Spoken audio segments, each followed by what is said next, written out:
Hello and welcome to the 8th video on the topic of molecular biology, which will be cell respiration or cellular respiration. And within this topic I'll be talking about aerobic respiration and anaerobic respiration, then anaerobic metabolism and measuring respiration, and lastly also it's exactly, that's what I'll be talking about. I hope you enjoy. So first of all, cell respiration is the process by which the energy in glucose is transferred to ATP, used to power all the activities of life, including digestion, protein synthesis, and active transport, for example. And it's also the gradual breakdown of nutrient molecules such as glucose and fatty acids in a series of reactions that ultimately release energy in form of ATP. And this is the release of energy during cellular respiration as a formula. So you have glucose and oxygen that go through the process wherein ATP is released and NAD is reduced, that make up lastly carbon dioxide and water energy. And that's kind of the reverse activity of photosynthesis, which will be the next and last video of molecular biology. So in this bit complicated image, you can see the entire process of cell respiration. So first of all, you have glycolysis, which is the first stage in cell respiration, and glucose is present in the cytoplasm, broken down by a series of enzymes, and it produces two molecules of a simpler compound, namely this pyruvate, after it produces first a triose phosphate. And the net production of that is 2 ATP. And next up you have pyruvate oxidation in the link reaction that creates the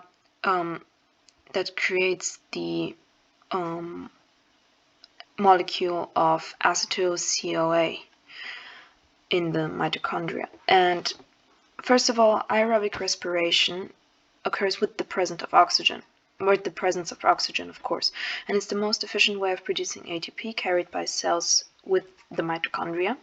And the pyruvate molecules are produced by glycolysis, as already mentioned, and are broken down, oxidized, wherein carbon dioxide, water is released and produces ATP. And as I already said, in a link reaction, pyruvate loses carbon dioxide and becomes acetyl-CoA, the coenzyme, in the link reaction, and then it enters the so-called Krebs cycle, or the citric acid cycle that you can see here, that takes place in the mitochondrial matrix. And the acetyl-CoA enters the cycle and is modified. I won't go through the molecules because it's too much and not really necessary, where there is the continual release of carbon dioxide, and the products react with oxygen, which releases a large amount of ATP. And as you can see, it's a cycle, so it goes round and round with new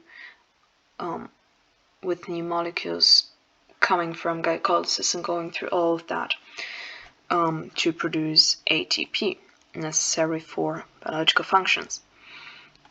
And we also have anaerobic respiration that takes place without the presence of oxygen in the cytoplasm of the cell. And in animal cells, pyruvate is converted to lactate, which is also the same in human cells, but in animal cells this is a waste product and it is taken out of cells, whereas in human cells it's metabolized. So when humans go through vigorous exercise and the cardiovascular system is unable to supply sufficient oxygen for aerobic respiration, anaerobic respiration kicks in.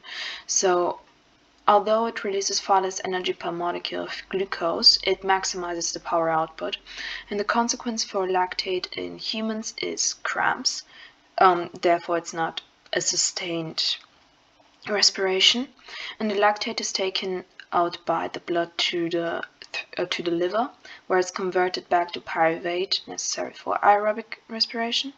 And it may also be used as fuel to produce carbon dioxide and water, or converted back to glucose. And that's basically the anaerobic respiration. And those alcoholic fermentation and lactic acid fermentation are two kind of different processes of anaerobic respiration under the category of anaerobic metabolism. So you have alcoholic fermentation, where the hydrogen ion acceptor ethanol produces ethanol, and carbon dioxide is released in this reaction that you can see right here. And that happens, for example, when yeast respires aerobically and anaerobically without oxygen, so it's kind of an additional process.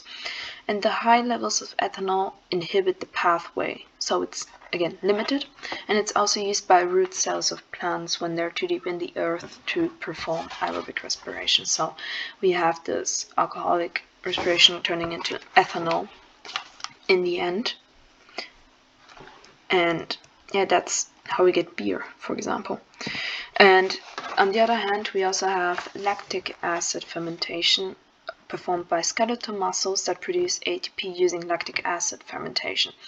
And pyruvate is reduced to lactic acid, which dissociates to form lactate and hydrogen ion. This is a reversible reaction, and it also happens alongside the aerobic respiration. And this lactate shuttle is a balance mechanism. So the lactate shuttle is basically the thing that I mentioned, where lactate is taken by the blood to the liver and converted back to pyruvate. Yes, and you also have a way of measuring respiration, where you have this respiratory quotient, the RQ, that provides a useful indication of the respiratory substrate being used, and small animals or germinating seeds are used for that, as the rate of cell respiration can be measured with a respirometer. And this respirometer is basically a sealed unit where carbon dioxide is produced by the respiring tissue, and it's absorbed by soda lime, and the volume of oxygen is consumed is detected by a fluid displacement in a manometer. So basically, the respiratory quotient is the rate of carbon dioxide produced divided by the oxygen consumed, and that can be taken as a relative quotient to comparing respiration. So yes, this was it on cellular respiration. Thank you for listening and watching. These are my sources. Have a nice day.